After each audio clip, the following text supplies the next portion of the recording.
जय श्री राम, जय बागेश्वर धाम। और मांगे की 15 पेज आप श्री रामचरितमानस में पढ़ेंगे। कल हमने पढ़ा था कि मुनि वाल्मीकि ने बताया कि राम जी कैसे किसी के हृदय में निवास करते हैं। अच्युतम केशवम कृष्ण दामोदरम राम नारायणम जानकी वल्लभम। कौन कहते हैं भगवान आते नहीं, तुम मीरा के जैसे बुलाते नहीं। जय श्री राम बच्चों, जय बागेश्वर धाम। राजा ने सुमंत्र को हृदय से लगा लिया, मानो डूबते हुए आदमी को कुछ सहारा मिल गया हो। मंत्री को स्नेह के साथ पास बैठा कर नेत्रों में जल भरकर राजा पूछने लगे, हे मेरे प्रेमी सखा, श्री राम की कुशल कहो। बताओ, श्री राम, लक्ष्मण और जानकी कहाँ हैं? उन्हें लौटा लाए हो कि वे वन को चले गए? यह सुनते ही मंत्री के नेत्रों में जल भर आया। शोक से व्याकुल होकर राजा फिर पूछने लगे, सीता, राम और लक्ष्मण का संदेशा तो कहो। श्री रामचंद्र जी के रूप, गुण, शील और स्वभाव को याद कर करके राजा हृदय में सोच करते हैं। मैंने राजा होने की बात सुनाकर वनवास दे दिया है, सुनकर भी जिसके मन में हर्ष और विषाद नहीं हुआ, ऐसे पुत्र के बिछुड़ने पर भी मेरे प्राण नहीं गए, तब मेरे समान बड़ा पापी कौन होगा। हे सखा, श्री राम, जानकी और लक्ष्मण जहाँ हैं मुझे भी वहीं पहुँचा दो, नहीं तो मैं सत्य भाव से कहता हूँ कि मेरे प्राण अब चलना ही चाहते हैं। राजा बार बार मंत्री से पूछते हैं, मेरे प्रियतम पुत्रों का संदेशा सुनाओ। हे सखा, तुम तुरंत वही उपाय करो जिससे श्री राम, लक्ष्मण और सीता जी को मुझे आंखों दिखा दो। मंत्री धीरज धरकर कोमलवाणी बोले, महाराज, आप पंडित और ज्ञानी हैं। हे देव, आप सूरवीर तथा उत्तम धैर्यवान पुरुषों में श्रेष्ठ हैं। आपने सदा साधुओं के समाज का सेवन किया है। जन्म मरण, सुख दुख के भोग, हानि लाभ, प्यारों का मिलना बिछुड़ना, ये सब हे स्वामी काल और कर्म के अधीन रात और दिन की तरह बरबस होते रहते हैं। मूर्ख लोग सुख में हर्षित होते हैं और दुख में रोते हैं, पर धीर पुरुष अपने मन में दोनों को समान समझते हैं।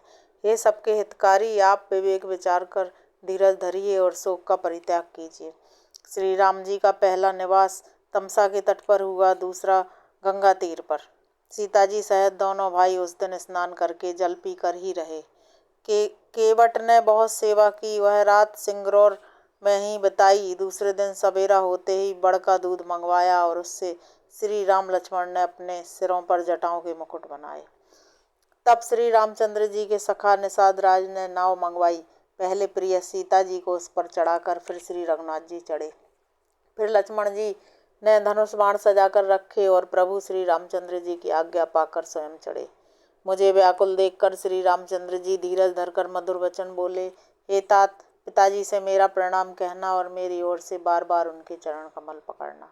फिर पांव पकड़कर विनती करना कि हे पिताजी, आप मेरी चिंता न कीजिए। आपकी कृपा, अनुग्रह और पुण्य से वन में और मार्ग में हमारा कुशल मंगल होगा। हे पिताजी, आपके अनुग्रह से मैं बन जाते हुए सब प्रकार का सुख पाऊंगा। आज्ञा का भली भांति पालन करके चरणों का दर्शन करने कुशल पूर्वक फिर लौट आऊँगा। सब माताओं के पैरों पड़ पड़ कर उनका समाधान करके और उनसे बहुत विनती करके तुलसीदास कहते हैं, तुम वही प्रयत्न करना जिसमें कौशलपति पिताजी कुशल रहें। बार बार चरण कमलों को पकड़कर गुरु वशिष्ठ जी से मेरा संदेशा कहना कि वे वही उपदेश दें जिससे अवधपति पिताजी मेरा सोच न करें। हे तात, सब पुरवासियों और कुटुंबियों से निहोरा करके मेरी विनती सुनाना कि वही मनुष्य मेरा सब प्रकार से हितकारी है जिसकी चेष्टा से महाराज सुखी रहें। भरत के आने पर उनको मेरा संदेशा कहना कि राजा का पद पा जाने पर नीति न छोड़ देना, कर्म वचन और मन से प्रजा का पालन करना और सब माताओं को समान जानकर उनकी सेवा करना। और हे भाई, पिता माता और स्वजनों की सेवा करके भाई पने को अंत तक निभाना। हे तात, राजा को उसी प्रकार से रखना जिससे वे कभी मेरी सोच न करें। लक्ष्मण जी ने कुछ कठोर वचन कहे, किंतु श्री राम जी ने उन्हें बरच कर फिर मुझसे अनुरोध किया और बार बार अपनी सौगंध दिलाई। हे तात, लक्ष्मण का लड़कपन वहाँ ना कहना। प्रणाम कर सीता जी भी कुछ कहने लगी थीं, परंतु स्नेहवश वे शिथिल हो गईं। उनकी वाणी रुक गई, नेत्रों में जल भर आया और शरीर रोमांच से व्याप्त हो गया। उसी समय श्री रामचंद्र जी का रुख पाकर केवट ने पार जाने के लिए नाव चला दी। इस प्रकार रघुवंश तिलक श्री रामचंद्र जी चल दिए और मैं छाती पर वज्र रखकर खड़ा खड़ा देखता रहा। मैं अपने क्लेश को कैसे कहूँ जो श्री राम जी का यह संदेशा लेकर जीता ही लौट आया। ऐसा कहकर मंत्री की वाणी रुक गई और वे हानि की गिलानी और सोच के बस हो गए। सारथी सुमंत्र के वचन सुनते ही राजा पृथ्वी पर गिर पड़े। उनके हृदय में भयानक जलन होने लगी। वे तड़पने लगे। उनका मन भीषण मोह से व्याकुल हो गया, मानो मछली को मांझा व्याप गया हो। सब रानियां विलाप करके रो रही हैं। उस महान विपत्ति का कैसे वर्णन किया जाए। उस समय के विलाप को सुनकर दुख को भी दुख लगा और धीरज का भी धीरज भाग गया। राजा के रावले में शोर सुनकर अयोध्या भर में बड़ा भारी कोहराम मच गया, मानो पक्षियों के विशाल वन में रात के समय कठोर वज्र गिरा हो। राजा के प्राण कंठ में आ गए, मानो मणि के बिना सांप व्याकुल हो गया हो। इंद्रियां सब बहुत ही विकल हो गईं, मानो बिना जल के तालाब में कमलों का वन मुरझा गया हो। कौशल्या जी ने राजा को बहुत दुखी देखकर अपने हृदय में जान लिया कि अब सूर कुल का सूर अस्त हो चला। तब श्री रामचंद्र जी की माता कौशल्या हृदय में धीरज धरकर समय के अनुकूल वचन बोली। हे नाथ, आप मन में समझकर विचार कीजिए कि श्री रामचंद्र का वियोग अपार समुद्र है, अयोध्या जहाज है और आप उसके कर्णधार हैं। सब प्रियजन ही यात्रियों का समाज है जो इस जहाज पर चढ़ा हुआ है। आप धीरज धरिएगा तो सब पार पहुंच जाएंगे, नहीं तो सारा परिवार डूब जाएगा। हे प्रिय स्वामी, यदि मेरी विनती हृदय में धारण कीजिएगा तो श्री राम लक्ष्मण सीता फिर आ मिलेंगे। प्रिय पत्नी कौशल्या के कोमल वचन सुनते हुए राजा ने आंखें खोलकर देखा, मानो तड़पती हुई दीन मछली पर कोई शीतल जल छिड़क रहा हो। धीरज धरकर राजा उठ बैठे और बोले, सुमंत्र कहो, कृपालु श्री राम कहाँ हैं? लक्ष्मण कहाँ हैं? स्नेही राम कहाँ हैं? और मेरी प्यारी बहू जानकी कहाँ है? राजा व्याकुल होकर बहुत प्रकार से विलाप कर रहे हैं। वह रात युग के समान बड़ी हो गई, बीतती ही नहीं। राजा को अंधे तपस्वी के शाप की याद आ गई। उन्होंने सब कथा कौशल्या को कह सुनाई। उस इतिहास का वर्णन करते करते राजा व्याकुल हो गए और कहने लगे कि श्री राम के बिना जीने की आशा को धिक्कार है। मैं उस शरीर को रखकर क्या करूँगा जिसने मेरा प्रेम का प्रण नहीं निभाया। हा रघुकुल को आनंद देने वाले मेरे प्राण प्यारे राम, तुम्हारे बिना जीते हुए मुझे बहुत दिन बीत गए। हा जानकी लक्ष्मण, हा रघुवर, हा पिता के चित्तरूपी चातक के हित करने वाले मेघ। राम राम कहकर, फिर राम कहकर, फिर राम राम कहकर और फिर राम कहकर राजा श्री राम के विरह में शरीर त्याग कर सुरलोक को सिधार गए। जीने और मरने का फल तो दशरथ जी ने ही पाया, जिनका निर्मल यश अनेकों ब्रह्मांडों में छा गया। जीते जी तो श्री रामचंद्र जी के चंद्रमा के समान मुख को देखा और श्री राम के विरह को निमित्त बनाकर अपना मरण सुधार लिया। सब रानियां शोक के मारे व्याकुल होकर रो रही हैं। वे राजा के रूप, शील, बल और तेज का बखान कर करके अनेकों प्रकार से विलाप कर रही हैं और बार बार धरती पर गिर पड़ती हैं। दास दासीगण व्याकुल होकर विलाप कर रहे हैं और नगर निवासी घर घर रो रहे हैं। कहते हैं कि आज धर्म की सीमा, गुण और रूप के भंडार, सूरकुल के सूर अस्त हो गए। सबके कई को गालियां देते हैं, जिसने संसार भर को बिना नेत्र का कर दिया। इस प्रकार विलाप करते रात बीत गई। प्रातःकाल सब बड़े बड़े ज्ञानी मुनि आए। तब वशिष्ठ मुनि ने समय के अनुकूल अनेक इतिहास कहकर अपने विज्ञान के प्रकाश से सबका शोक दूर किया। वशिष्ठ जी ने नाव में तेल भरवा कर राजा के शरीर को उसमें रखवा दिया। फिर दूतों को बुलवाकर उनसे ऐसा कहा, तुम लोग जल्दी दौड़कर भरत के पास जाओ। राजा की मृत्यु का समाचार कहीं किसी से न कहना। जाकर भरत से इतना ही कहना कि दोनों भाइयों को गुरुजी ने बुलवा भेजा है। मुनि की आज्ञा सुनकर धावन दौड़े। वे अपने वेग से उत्तम घोड़ों को भी लजाते हुए चले। जब से अयोध्या में अनर्थ प्रारंभ हुआ, तभी से भरत जी को अपशकुन होने लगे। वे रात को भयंकर स्वप्न देखते थे और जागने पर करोड़ों तरह की बुरी बुरी कल्पनाएं किया करते थे। वे प्रतिदिन ब्राह्मणों को भोजन कराकर दान देते थे, अनेकों विधियों से रुद्राभिषेक करते थे। महादेव जी को हृदय में मनाकर उनसे माता पिता, कुटुंबी और भाइयों का कुशल क्षेम मांगते थे। भरत जी इस प्रकार मन में चिंता कर रहे थे कि दूत आ पहुँचे। गुरु जी की आज्ञा कानों से सुनते ही वे गणेश जी को मनाकर चल पड़े। हवा के समान वेग वाले घोड़ों को हाँकते हुए वे विकट नदी, पहाड़ तथा जंगलों को लांघते हुए चले। उनके हृदय में बड़ा सोच था। कुछ सुहाता ना था। मन में ऐसा सोचते थे कि उड़कर पहुंच जाऊं। एक एक निमेष वर्ष के समान बीत रहा था। इस प्रकार भरत जी नगर के निकट पहुंचे। नगर में प्रवेश करते समय अपशकुन होने लगे। कौवे बुरी जगह बैठकर बुरी तरह से काँव काँव कर रहे हैं। गधे और सियार विपरीत बोल रहे हैं। यह सुन सुनकर भरत के मन में बड़ी पीड़ा हो रही है। तालाब, नदी, वन, बगीचे सब शोभाहीन हो रहे हैं। नगर बहुत ही भयानक लग रहा है। श्री राम जी के वियोग रूपी बुरे रोग से सताए हुए पक्षी, पशु, घोड़े, हाथी देखे नहीं जाते। नगर के स्त्री पुरुष अत्यंत दुखी हो रहे हैं, मानो सब अपनी सारी संपत्ति हार बैठे हों। नगर के लोग मिलते हैं पर कुछ कहते नहीं, गांव से जोहार करके चले जाते हैं। भरत जी भी किसी से कुशल नहीं पूछ सकते, क्योंकि उनके मन में भय और विषाद छा रहा है। बाजार और रास्ते देखे नहीं जाते, मानो नगर में दसों दिशाओं में दावाग्नि लगी है। पुत्र को आते सुनकर सूर्यकुल रूपी कमल के लिए चांदनी रूपी केकई हर्षित हुई। वह आरती सजाकर आनंद में भरकर उठ दौड़ी और दरवाजे पर ही मिलकर भरत शत्रुघ्न को महल में ले आई। भरत ने सारे परिवार को दुखी देखा, मानो कमलों के वन को पाला मार गया हो। एक केकई ही इस तरह हर्षित दिखती है, मानो भीलनी जंगल में आग लगाकर आनंद में भर रही हो। पुत्र को सोचबस और मनमारे देखकर वह पूछने लगी, हमारे नैहर में सब कुशल तो है? भरत जी ने सब कुशल कह सुनाई, फिर अपने कुल की कुशल क्षेम पूछी।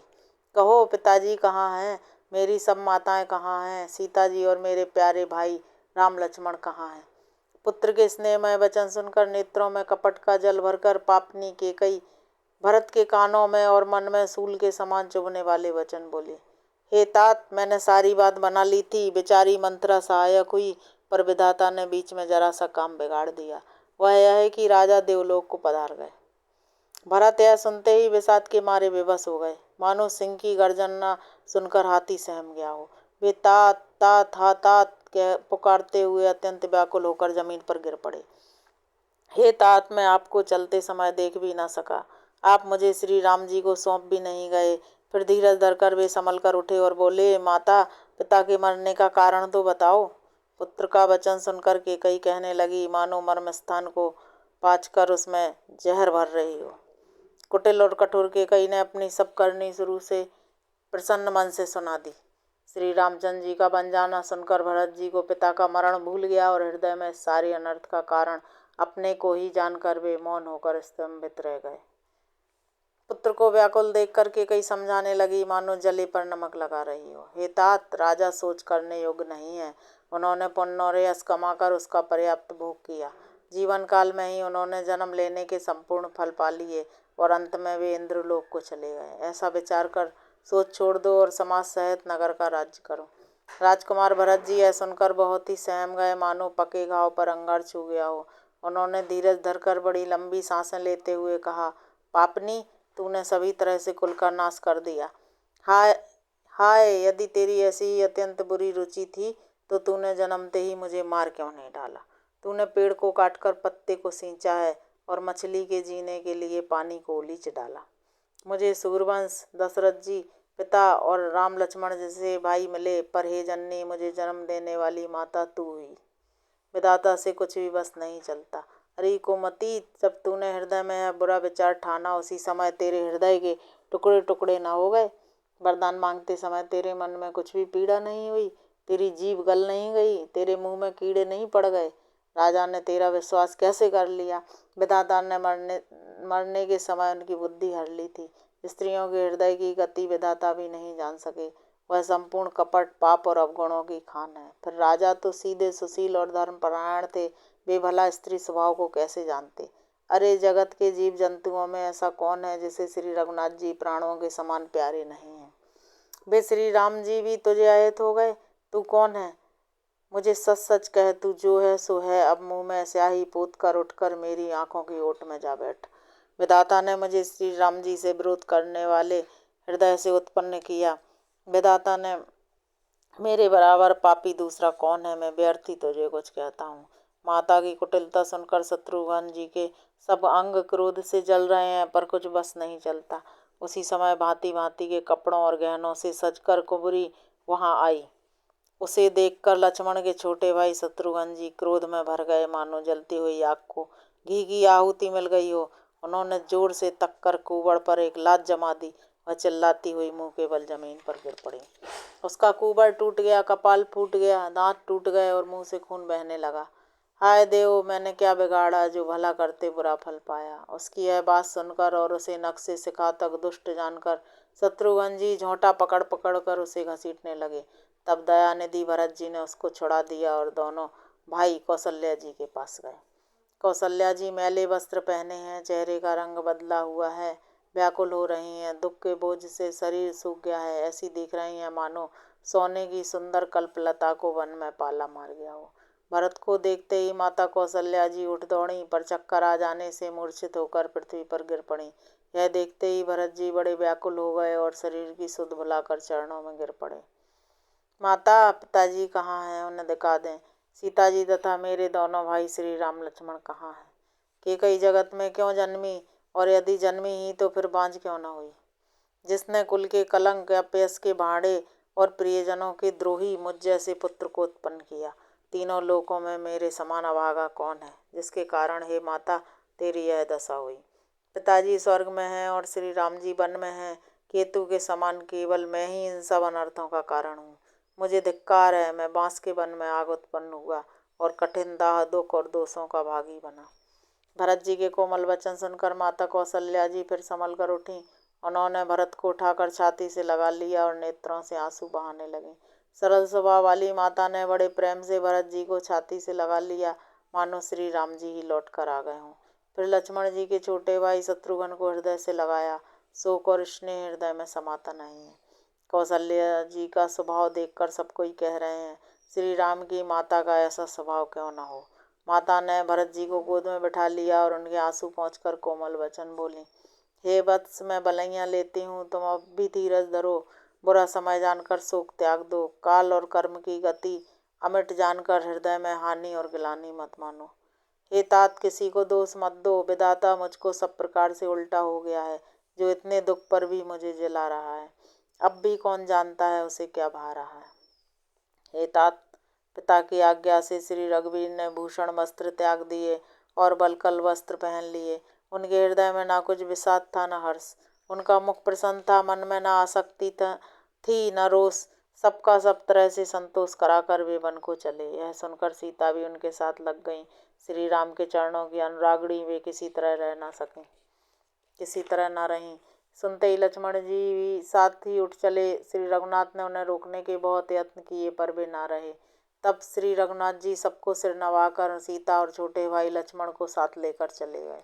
श्री राम, लक्ष्मण और सीता वन को चले गए। मैं ना तो साथ ही गई और ना मैंने अपने प्राण ही उनके साथ भेजे। यह सब इन्हीं आँखों के सामने हुआ, तो भी अभागे जीव ने शरीर नहीं छोड़ा। अपने स्नेह की ओर देखकर मुझे लाज भी नहीं आती। रामसरी के पुत्र की मैं माता, जीना और मरना तो राजा ने खूब जाना। मेरा हृदय तो सैकड़ों वज्रों के समान कठोर है। कौशल्या जी के वचनों को सुनकर भरत सहित सारा रनिवास व्याकुल होकर विलाप करने लगा। राजमहल मानो शोक का निवास बन गया। भरत शत्रुघ्न दोनों भाई विकल होकर विलाप करने लगे। तब कौशल्या जी ने उनको हृदय से लगा लिया, अनेकों प्रकार से भरत जी को समझाया और बहुत सी विवेक भरी बातें उन्हें कहकर सुनाई। भरत जी ने भी सब माताओं को पुराण और वेदों की सुंदर कथाएं कहकर समझाया। दोनों हाथ जोड़कर भरत जी छल रहित पवित्र और सीधी सुंदर वाणी बोले, जो पाप माता पिता और पुत्र के मारने से होते हैं, और जो गौशाला और ब्राह्मणों के नगर जलाने से होते हैं, जो पाप स्त्री और बालक की हत्या करने से होते हैं, और जो मित्र और राजा को जहर देने से होते हैं, कर्म वचन और मन से होने वाले जितने पातक एवं उपपातक हैं, जिनको कभी लोग कहते हैं, हे विधाता, यदि इस काम में मेरा मत हो तो हे माता वे सब पाप मुझ पर लगें। जो लोग श्री हरि और श्री शंकर जी के चरणों को छोड़कर भयानक भूत प्रेतों को भसते हैं, हे माता यदि इसमें मेरा मत हो तो विधाता मुझे उनकी गति दे। जो लोग वेदों को बेचते हैं, धर्म को दूह लेते हैं, चुगलखोर हैं, दूसरों के पापों को कह देते हैं, जो कपटी, कुटिल, कलह प्रिय और क्रोधी हैं, तथा जो वेदों की निंदा करने वाले हैं और विश्व भर के विरोधी हैं, जो लोभी, लंपट और लालचियों का आचरण करने वाले हैं, जो पराय धन और पराई स्त्री की ताक में रहते हैं, हे जननी, यदि इस काम में मेरी सम्मति हो तो मैं उनकी भयानक गति को पाऊं। जिनका सत्संग में प्रेम नहीं है, जो अभागे परमार्थ के मार्ग से विमुख हैं, जो मनुष्य शरीर पाकर श्री हरि का भजन नहीं करते, जिनको हरिहर का सुयस नहीं सुहाता, जो वेद मार्ग को छोड़कर वाम मार्ग पर चलते हैं, जो ठगें और बेश बनाकर जगत को छलते हैं, हे माता यदि मैं इस भेद को जानता भी हूँ तो शंकर जी मुझे उन लोगों की गति दें। माता कौशल्या जी भरत जी के स्वाभाविक ही सच्चे और सरल वचनों को सुनकर कहने लगी, हे तात, तुम तो मन वचन और शरीर से सदा ही श्री रामचंद्र के प्यारे हो। जय श्री राम। बच्चों, आज हमने रामचरितमानस में पढ़ा कि भरत जी जब आए तो उन्हें बहुत दुख हुआ और उन्होंने कैकई को बहुत बुरा भला किया और शत्रुघ्न जी ने मंत्रा दासी को लात मारी उसके कोबड़ पर।